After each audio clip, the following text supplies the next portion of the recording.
Eden gardens వేదికగా జరుగుతున్న first test మ్యాచ్లో డే 1 మన టీమిండియాదే. మన బౌలర్స్ అద్భుతమైన బౌలింగ్తో సౌత్ ఆఫ్రికా టీంను కేవలం 159 రన్స్కి ఆల్అౌట్ చేశారు. అది కూడా the goat Jasprit Bumrah mind blowing బౌలింగ్తో సౌత్ ఆఫ్రికా టీం యొక్క నడ్డి విరిచాడు. సో నిజంగా ఈ టెస్ట్ మ్యాచ్ యొక్క స్టార్టింగ్ చూసి మన వాళ్ళు రేంజ్లో డామినేట్ చేస్తారని చెప్పి అనుకోలేదు. ఎందుకంటే స్టార్టింగ్లో సౌత్ ఆఫ్రికా ఓపెనర్స్ చాలా అద్భుతంగా బ్యాటింగ్ చేశారు. బట్ ఆ తర్వాత మన టీమిండియా బౌలర్స్ కంబ్యాక్ చేసి సౌత్ ఆఫ్రికా టీంను చాలా తక్కువ రన్స్కి ఆల్అౌట్ చేశారు. అది కూడా ఇన్సైడ్ డే 1. మరి ముఖ్యంగా ముందు చెప్పుకున్నట్టే బుమ్రా మామూలు బౌలింగ్ చేయలేదు. 14 ఓవర్స్లో కేవలం 27 పరుగులు మాత్రమే ఇచ్చి 5 వికెట్లు తీసుకున్నాడు. అందుకు తోడు మన స్పిన్నర్స్ చూసుకున్న అలాగే సిరాజ్ కూడా కాస్త లేట్గా యాక్షన్లోకి వచ్చాడు. సో మొత్తం మీద మన బౌలర్స్ దగ్గర నుండి అయితే చాలా మంచి ఆల్రౌండ్ పెర్ఫార్మెన్స్ వచ్చింది. దీంతో డే 1లోనే మన వాళ్ళు టెస్ట్ మ్యాచ్లు అప్పర్ హ్యాండ్ సాధించారు. అయితే ఈ మ్యాచ్కి యూజ్ చేసిన పిచ్ చూసుకుంటే బ్యాటింగ్ అంత అనుకూలంగా కనిపించలేదు. మెయిన్లీ అన్ఈవెన్ బౌన్స్ ఎక్కువ ఉంది. సో నిజానికి అందరూ కూడా పిచ్ని చూసి ఫస్ట్ 2 డేస్లో బ్యాటింగ్ బాగా అనుకూలిస్తుంది, ఆ తర్వాత స్లో అవుతుంది అనుకున్నారు. కానీ టాప్ ప్లేయర్ మరీ బ్రిటిల్గా ఉండడంతో పిచ్ అయితే డే 1లోనే లూజ్ అయిపోయింది. అట్ ది సేమ్ టైం ఆ డ్రై గ్రాస్ ప్యాచెస్ వల్ల అన్ఈవెన్ బౌన్స్ కూడా బాగా కనిపించింది. సో యాక్చువల్లీ ఇలాంటి పిచ్ మీద టాస్ గెలిచి ముందుగా బ్యాటింగ్ తీసుకోవడం చాలా ఇంపార్టెంట్. ఎందుకంటే తర్వాత మ్యాచ్ ప్రోగ్రెస్ అయ్యే కొద్దీ పిచ్ మరింత స్లోగా మారిపోయి బౌలర్స్ ప్యారడైస్గా మారిపోద్ది. అయితే మరోసారి చూసుకుంటే మన టీమిండియా టాస్ ఓడిపోయింది. సౌత్ ఆఫ్రికా టీం టాస్ గెలిచింది, ముందుగా బ్యాటింగ్ తీసుకున్నారు. కానీ ఇంట్రెస్టింగ్ థింగ్ ఏంటంటే శుభ్మన్ గిల్ ఒక మంచి ఫన్నీ ఆన్సర్ చెప్పాడు. మేబీ నేను గెలవబోయి ఒక్క టాస్ హోప్ఫుల్లీ WTC ఫైనల్ అయి ఉండొచ్చు అని చెప్పి అన్నాడు. బట్ అయినా మన టీంలో చూసుకుంటే 2 చేంజెస్ చేశారు. ఒక చేంజ్ అయితే ఎక్స్పెక్ట్ చేసిందే, నితీష్ కుమార్ రెడ్డి ప్లేస్లో రిషబ్ పంత్ వస్తాడని చెప్పి. బట్ సెకండ్ చేంజ్ ఏంటంటే సాయి సుదర్శన్ పక్కన పెట్టి అక్షర్ పటేల్ని ప్లేయింగ్ లైన్లోకి తీసుకొచ్చారు. సో ఇదైతే చాలా వరకు ఎక్స్పెక్ట్ చేయలేదు. మరి ముఖ్యంగా సుందర్ నెంబర్ 3 ఆడిస్తారని చెప్పి అసలు ఎక్స్పెక్ట్ చేయలేదు. మేబీ ధ్రువజురల్ని ఆడిస్తారేమో అనుకున్నాం ఒకవేళ సాయిని పక్కన పెడితే. బట్ మన వాళ్ళైతే ఈ మ్యాచ్లో వాషికి చాలా పెద్ద ఆపర్చునిటీ ఇచ్చారు. అతనైతే 1 డౌన్లో ఆడిస్తున్నారు. కానీ దీని మీద మిక్స్డ్ ఒపీనియన్స్ వస్తున్నాయి. అంటే లాస్ట్ మ్యాచ్లోనే సాయి సుదర్శన్ 87 రన్స్ కొట్టాడు కదా, అతను ఎందుకు పక్కన పెట్టడమని చెప్పి కొంతమంది అడుగుతున్నారు. At the same time test ఫార్మేట్లో ఒక ఆల్రౌండర్ 1 డౌన్లో ఆడించడం ఏంటని చెప్పి క్వశ్చన్ చేస్తున్నారు. అయితే నిజానికి ఈ మూవ్ కొంతవరకు వర్తి అని చెప్పుకోవచ్చు. అంటే సుందర్కు నెంబర్ 3 ఆడగలిగే క్యాపబిలిటీ ఉంది. తను గతంలో రంజీ ట్రోఫీలో కూడా 1 డౌన్లో ఆడడం చూసాం. బట్ ఈ చేసేదేదో వెస్టిండీస్ జరిగిన 2వ టెస్ట్ మ్యాచ్లోనే చేసుంటే సరిపోయేది. బట్ అలా కాకుండా సాయి సుదర్శన్ రన్స్ కొట్టిన తర్వాత తనని పక్కన పెట్టడం అతని కాన్ఫిడెన్స్ని దెబ్బతీస్తుందని చెప్పి కొంతమంది ఆరోపిస్తున్నారు. అయితే మన కోచ్ గౌతమ్ గంభీర్ చూసుకుంటే ఆల్రౌండర్స్ని పుష్ చేయడం చూసాం. మరి ముఖ్యంగా ప్రతి ఫార్మేట్లో కూడా 6th బౌలింగ్ ఆప్షన్ బాగా ప్రిఫర్ చేస్తున్నాడు. సో నితీష్ కుమార్ రెడ్డి ఉంటే మనకి 6th బౌలింగ్ ఆప్షన్గా ఉండేవాడు. కానీ ఈ మ్యాచ్లో అతను ఆడట్లేదు కాబట్టి మన వాళ్ళు అక్షర్ పటేల్ని తీసుకొచ్చారు. దీంతో ఈ మ్యాచ్లో 4 స్పిన్నర్స్ని ఆడించినట్టు అయ్యింది. సో ఓవరాల్గా చూసుకుంటే ఇదైతే చాలా మంచి టీమ్ కాంబినేషనే. బట్ సుదర్శన్ పాయింట్ ఆఫ్ వ్యూలో చూసుకుంటే మాత్రం కొంతవరకు ఆర్చుకోవాలని చెప్పుకోవచ్చు. Anyway South Africa team first batting start చేసిన తర్వాత వాళ్ళకైతే చాలా మంచి స్టార్ట్ వచ్చింది. మొదటి 10 ఓవర్స్లోనే 57 రన్స్ కొట్టేశారు. అంటే ఓవర్కి 5.5 కంటే ఎక్కువ రన్స్ కొట్టారు. మరి ముఖ్యంగా రియాండర్ కార్ల్టన్ 100 కంటే ఎక్కువ స్ట్రైక్ రేట్తో బ్యాటింగ్ చేయడం చూసాం. అలాగే మార్క్రమ్ చూసుకున్న స్టార్టింగ్లో చాలా స్లోగా ఆడాడు. బట్ ఆ తర్వాత అతను కూడా పికప్ అయ్యి రన్స్ కొట్టడం చూసాం. సుధంగా సౌత్ ఆఫ్రికా ఓపెనర్స్ ఇద్దరు కూడా చాలా మంచిగా బ్యాటింగ్ చేశారు. ఒక ఎండ్లో బుమ్రా టైట్గానే బౌలింగ్ చేస్తున్నప్పటికీ అదర్ ఎండ్లో మాత్రం సిరాజ్ రన్స్ ఇస్తూనే ఉన్నాడు.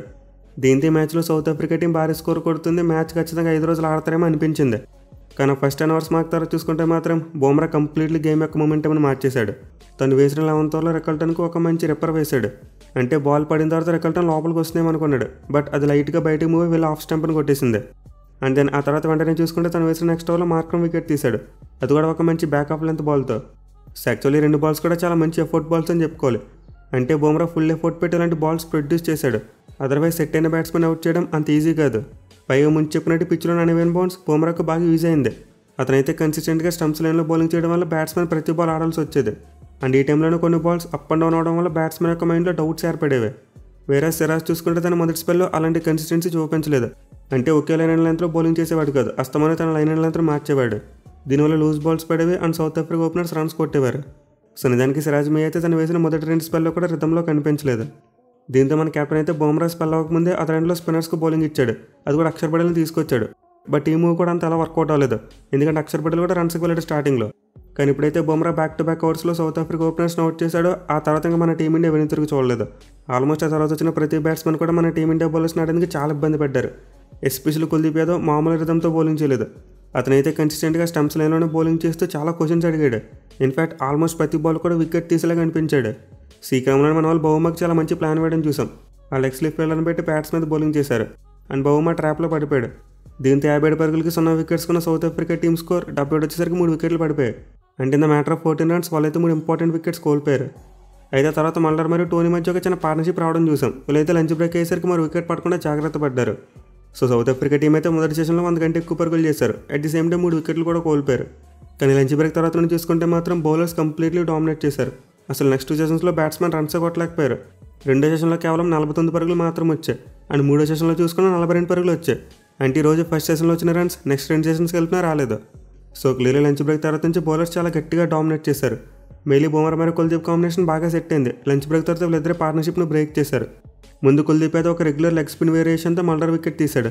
అండ్ దెన్ ఆ తర్వాత చూసుకుంటే బుమ్రా ఒక ఎక్సలెంట్ ఇన్కమింగ్ బాల్తో టోనీ వికెట్ తీశాడు. మెయిలీ డిస్మిస్లు ఏదైతే ఉందో కాస్త రెకల్టన్ డిస్మిస్లను పోలుంది. అంటే రెకల్టన్ కూడా సేమ్ ఇదే కైండ్ ఆఫ్ వేలో అవుట్ అయ్యాడు. బట్ రెకల్టన్ బాల్ లోపలికి వస్తుంటే పిన్ సైడ్లో అయినాడు, క్లీన్ బాల్ అయిపోయాడు. వేరే టోనీ డిజార్జ్ చూసుకుంటే బాల్ బయటికి వెళ్తుంది అనుకున్నాడు, అందుకే బ్యాట్ ప్యాడ్ గ్యాప్ కనిపించింది. కానీ బుమ్రా ఈసారి తన ఇన్కమింగ్ వేరియేషన్తో టోనీని బాల్తో కొట్టించాడు. సో ఇన్ని డిస్మిసల్స్ పక్కన పెట్టి చూస్తే మనం అర్థం చేసుకోవచ్చు బుమ్రా ఎంత గోట్ బౌలర్ అనేది. నిజంగా ఒకే లెంత్ మరి ఒకే లైన్లో బౌలింగ్ చేసి 2 డిఫరెంట్ వేరియేషన్స్ రాబట్టాడు, అది కూడా కాస్త ఓల్డ్ బాల్తో. ఇక 2 వికెట్స్ పడిన తర్వాత సౌత్ ఆఫ్రికా టీం కోలుకోలేకపోయింది. ఒక ఎండ్లో స్టంప్స్ 74 బాల్స్ ఆడాడు, బట్ 15 పరుగులు చేశాడు. వేరేజ్ వాళ్ళ వికెట్ కీపర్ వెరైన్ 16 పరుగులు చేసినప్పటికీ చాలా కష్టాలు పడ్డాడు. ఇన్ఫాక్ట్ ఫస్ట్ బాల్కే బుమ్రా ఒక మైండ్ బ్లోయింగ్ యార్కర్ వేయడం చూసాం. అలాగే నెక్స్ట్ ఓవర్లో చూసుకుంటే వెరైన్కి లైఫ్ వచ్చింది. షార్ట్ లెగ్ పొజిషన్లో త్రూజర్లో ఒక టఫ్ క్యాచ్ తీసుకోలేకపోయాడు. సో విధంగా సౌత్ ఆఫ్రికా బ్యాట్స్మెన్ కాసేపు ఆడారు కానీ స్ట్రగుల్ అవుతూనే ఉన్నారు. అయితే వాళ్ళిద్దరు పార్ట్నర్షిప్ కాస్త పెరుగుతుంది. 36 ఆడింది అనుకున్న టైంలో సిరాజ్ ఒక మైండ్ బ్లోయింగ్ స్పెల్ ప్రొడ్యూస్ చేశాడు. మరి ముఖ్యంగా తన బౌలింగ్ ఎండ్ ఎప్పుడైతే మారిందో ఆ తర్వాత నుంచి సిరాజ్ చాలా మంచి రిథంతో బౌలింగ్ చేశాడు. సో సిరాజ్ ఈ ఓవర్లో తీసుకున్న 2 వికెట్లు కూడా బుమ్రా బౌలింగ్ చేసిన ఎండ్ నుంచే, అంటే పెవిలియన్ ఎండ్ నుంచి బౌలింగ్ చేసి తీసుకున్నాడు. వేరేస్ అదర్ ఎండ్ నుంచి సిరాజ్ బౌలింగ్ చేసినప్పుడు అంత రిథంలో కనిపించలేదు, సరైన ఏరియాస్ని హిట్ చేయలేదు. కానీ ఎండ్ నుంచి బౌలింగ్ చేసినప్పుడు మాత్రం సిరాజ్ మైండ్ బ్లోయింగ్ స్పెల్ వేశాడు. ఇన్ఫాక్ట్ మధ్యలో బుమ్రా సజెషన్ ఇచ్చాడంట, నువ్వు వికెట్ మీద లైన్ బయట పెడితే పని అవుతుంది, స్టంప్స్ లైన్లో బౌలింగ్ చేయమని చెప్పాడంట. మరి ముఖ్యంగా బౌల్డ్ మరి ఎల్బీడబ్ల్యూ డిస్మిసల్స్ కోసం ఎక్కువ ట్రై చేయమన్నారంట. అండ్ ఎగ్జాక్ట్లీ సిరాజ్ తన మిడిల్ స్పెల్ ఇది ఫాలో అవడం చూసాం. కంప్లీట్లీ స్టంప్స్ని అటాక్ చేస్తూ బౌలింగ్ చేశాడు. మరి ముఖ్యంగా వికెట్స్ పడిన 2 బాల్స్ అయితే బేవచ్చమైన ఇన్కమింగ్ డెలివరీస్ బాగా లోపలికి వెళ్ళాయి. అది కూడా సిరాజ్ రివర్స్ స్వింగ్ అద్భుతంగా చేశాడు. సో యాక్చువల్లీ డే 1లో సిరాజ్ కొత్త బాల్తో కంటే ఓల్డ్ బాల్తోనే బాగా బౌలింగ్ చేశాడు. కొత్త బాల్ని పెద్దగా స్వింగ్ చేయలేకపోయాడు, కానీ ఓల్డ్ బాల్తో మాత్రం సరైన ఏరియాస్ హిట్ చేస్తూ అద్భుతంగా రివర్స్ స్వింగ్ రాబట్టాడు. సో విధంగా రెండో సెషన్లో మన వాళ్ళ బౌలింగ్ పీక్స్లోకి వెళ్ళడంతో సౌత్ ఆఫ్రికా టీం 5 వికెట్లు కోల్పోయింది. ఈవెన్ ఆ తర్వాత కూడా వాళ్ళు ఎక్కువసేపు కంటిన్యూ కాలేకపోయారు. టీ బ్రేక్ ముందు Akshar Patel Corbin Bosch wicket తీశాడు. అండ్ దాని తర్వాత చూసుకుంటే బుమ్రా ఒక ఓవర్లో 2 వికెట్లు తీసి సౌత్ ఆఫ్రికా టీం ఆల్అౌట్ చేయడం చూసాం. సో మొత్తం మీద మన టీమిండియా బౌలర్స్ అయితే డే 1లో మైండ్ బ్లోయింగ్ బౌలింగ్ చేశారు. పర్టికులర్గా జస్ప్రీత్ బుమ్రా అయితే తన కెరియర్లో 16 ఫైఫర్ సాధించాడు. అలాగే కుల్దీప్ యాదవ్ మరియు సిరాజ్ తలో 2 వికెట్లు తీసుకుంటే అక్షర్ పటేల్ 1 వికెట్ తీసుకున్నాడు. బట్ ఎనివే డే 1లో మన టీమిండియా హీరో అయితే బుమ్రానే. నిజంగా మైండ్ బ్లోయింగ్ యాక్యురసీతో బౌలింగ్ చేశాడు. అసలు మన టీమిండియా గేమ్లో కంబ్యాక్ ఇచ్చారంటే అది బుమ్రా బౌలింగ్ కారణంగానే. అది నేను ఓపెనర్స్ వికెట్స్ తీయకుండా సౌత్ ఆఫ్రికా టీం ఇంత ఫాస్ట్గా అలౌట్ అయ్యేది కాదు. 57 పరుగులకి 1 వికెట్ కూడా కోల్పోయిన టీం 159కి వచ్చేసరికి అలౌట్ అయిపోయారు. అంటే in the matter of 1 or 2 runs 10 వికెట్లు కోల్పోయారు. సో ఈ కొలాప్స్ జరిగిందంటే ఖచ్చితంగా దీనికి మెయిన్ రీజన్ బుమ్రా బౌలింగే. అట్ ది సేమ్ టైం మన టీమిండియా కెప్టెన్ కూడా మెచ్చుకోవాలి, అదనైతే బుమ్రా స్పెల్ని పొడిగించాడు. అలాగే స్పిన్నర్స్ బౌలింగ్ చేసినప్పుడు ఫీల్డ్ ప్లేస్మెంట్స్ బాగా పెట్టాడు. At the same time DRS calls విషయంలో కూడా చాలా మంచి నిర్ణయాలు తీసుకున్నారు. వేరే సౌత్ ఆఫ్రికా టీం చూసుకుంటే వాళ్ళు డిఆర్ఎస్ అన్నింటినీ బర్న్ చేయడం చూసాం. లాస్ట్లో చూసుకుంటే కేశవ్ మహారాజ్ ఆల్మోస్ట్ నాట్ అవుటే, బట్ డిఆర్ఎస్ లేకపోవడం వల్ల అతనైతే అవుట్ కావాల్సి వచ్చింది. సో డే 1లో శుభ్మన్ గిల్ క్యాప్టెన్సీ టాప్ మ్యాచ్లో ఉంది. అలాగే గిల్ అయినప్పుడు పంత్ కూడా క్యాప్టెన్సీ చేశాడు. అంటే స్టార్టింగ్లో లంచ్ బ్రేక్ ముందు చూసుకుంటే గిల్ కాసేపు డ్రెస్సింగ్ రూమ్లోకి వెళ్ళిపోయాడు. అప్పుడు ఆ టైంలో పంత్ క్యాప్టెన్సీ చేశాడు అండ్ చాలా బాగా చేశాడు. మెయిన్లీ మన వాళ్ళు మెయిన్ బౌలర్స్ని బాగా యూజ్ చేసుకున్నారు. మీరు బుమ్రా, సిరాజ్ మరియు కుల్దీప్ ఈ ముగ్గురు చూసుకుంటే చాలా ఎక్కువ ఓవర్స్ బౌలింగ్ చేశారు. అంటే బుమ్రా మరియు కుల్దీప్ 14 వేస్తే సిరాజ్ 12 ఓవర్లు వేశాడు. వేరే ఆల్రౌండర్స్ అయిన అక్షర్, జడేజా మరియు సుందర్ వీళ్ళు ముగ్గురు ఎక్కువ ఓవర్స్ వేయలేదు. సో క్లియర్లీ డే 1లో మన వాళ్ళ బౌలింగ్ చేంజ్ స్ట్రాటజీ బాగుంది. మెయిన్ బౌలర్స్ని బాగా రొటేట్ చేశారు, బాగా యూజ్ చేసుకున్నారు.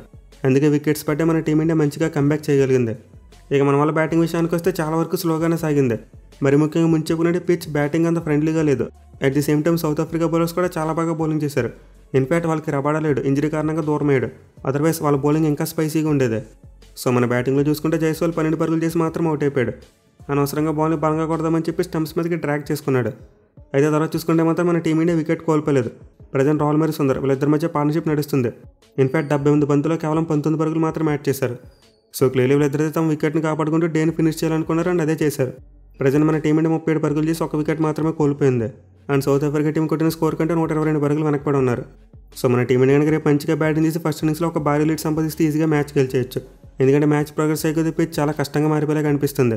దీంతో మన టీమిండియా ఫస్ట్ ఇన్నింగ్స్ లీడ్ మీద గట్టిగా కాన్సన్ట్రేట్ చేయాలి.